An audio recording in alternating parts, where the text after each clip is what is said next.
Are you ready to explore line, shape, and color, baby color? Let's do this. To start your masterpiece, you will first need to decide, do you want the format of your composition to be vertical or horizontal? So you need to decide which direction you want your paper to go. I think I'm going to go with vertical, but it's totally up to you what you decide. The next thing you need to figure out is, how are your fish going to be positioned on your masterpiece? You need to fit 3 fish into your work of art. How you do it is totally up to you. It's almost like putting together a puzzle, which is what creating a composition is all about. Artists do this when they're trying to decide the arrangement of objects in their work of art. I think this looks like a good composition. I like that I have a big fish, small fish, big fish, so I have some contrast. I also have my fish not all going in the same direction. Some are swimming this way, one is swimming that way. Once you have your fish laid out, then you're going to trace your design with a pencil. I know you won't be able to see your pencil lines really well, but that's a good thing. We only want them to be visible enough for us to trace them with glue. So don't worry if you can't see them exactly. Now that my design is all traced, I'm ready to go over my lines with some black glue. This is just glue with a little bit of paint mixed in. I'm going to make sure my bottle can breathe. Sure thing. And now I'm going to test it 3 times because sometimes, like puffy paint, glue can come out a little too fast, not fast enough. So it helps just to test it out so you know what to expect when you're tracing over your lines. When you trace over your lines, you want to make sure that the nozzle or the tip of the glue bottle does not drag or touch the paper. If it does, that will make the lines go flat.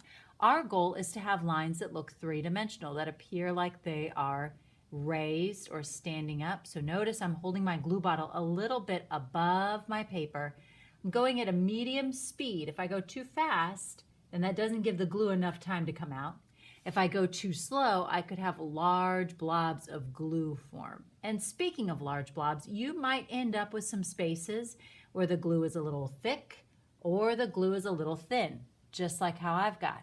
That's okay. That's variety. Variety is what makes your artwork interesting. It does not have to be perfect. There's no such thing as a perfect masterpiece anyway. So I'm just going over my lines, and now that my lines are finished, now I'm going to spice it up a little bit. I think I want this fish to have a nice big eye. Because the glue comes out in a thick line, it's always good to draw a little bit bigger, maybe give him a pupil. This fish is big enough where I could add things like a gill, maybe a couple of lines for texture, which you know is an element of art. And I've slowed down a little bit. Maybe this guy, he doesn't have a mouth open. I think I'll just give him an eye. And maybe some lines over here. It's up to you what you do to your fish. However, you won't want to add too much.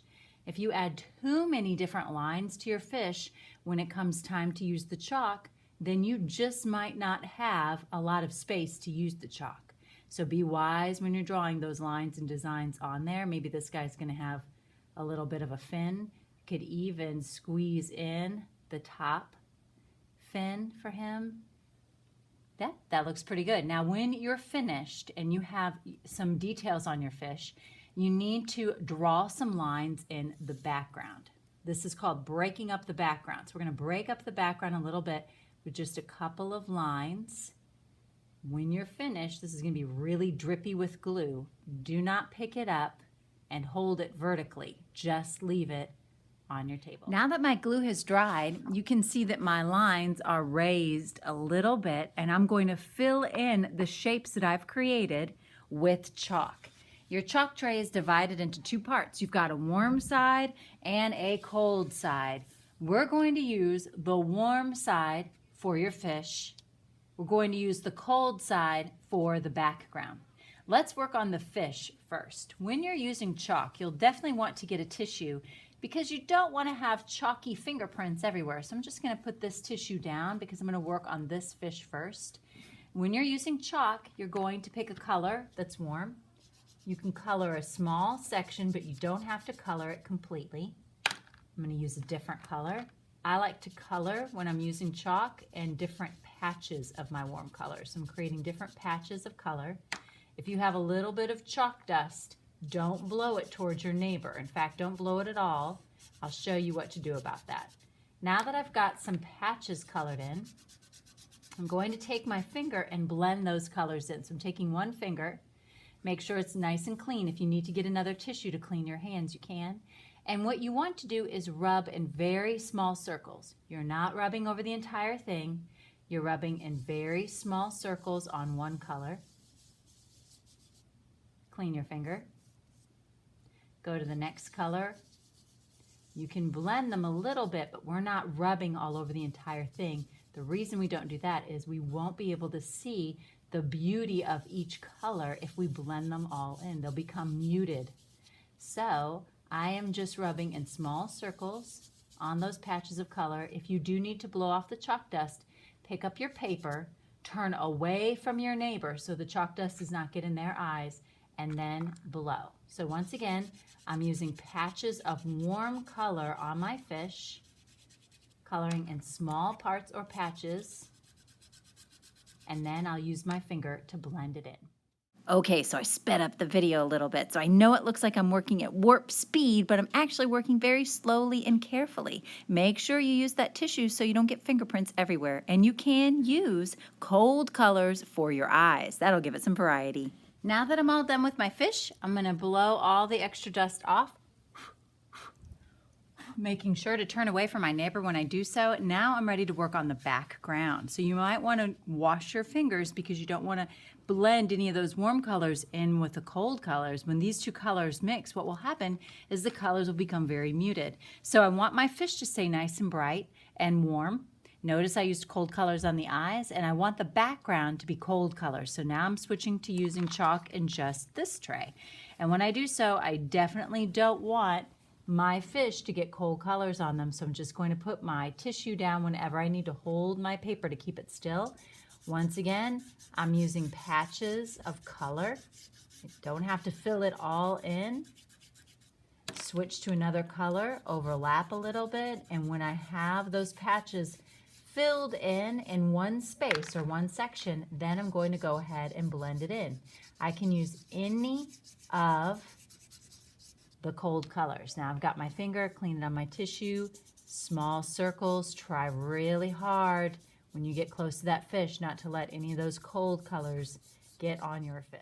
Hardest part about doing this is making sure that you don't get the warm colors mixed up with the cold colors. You want to make sure your fish stay nice and warm and your water stays nice and cold. The reason is because we want to have contrast. We want to be able to see your fish. Now that I'm finished with my chalk, my last step that I'm going to do is use some oil pastels, and I'm going to just decorate the background first. This time I can use any colors I like, but let me tell you, the colors that show up the best are dark colors.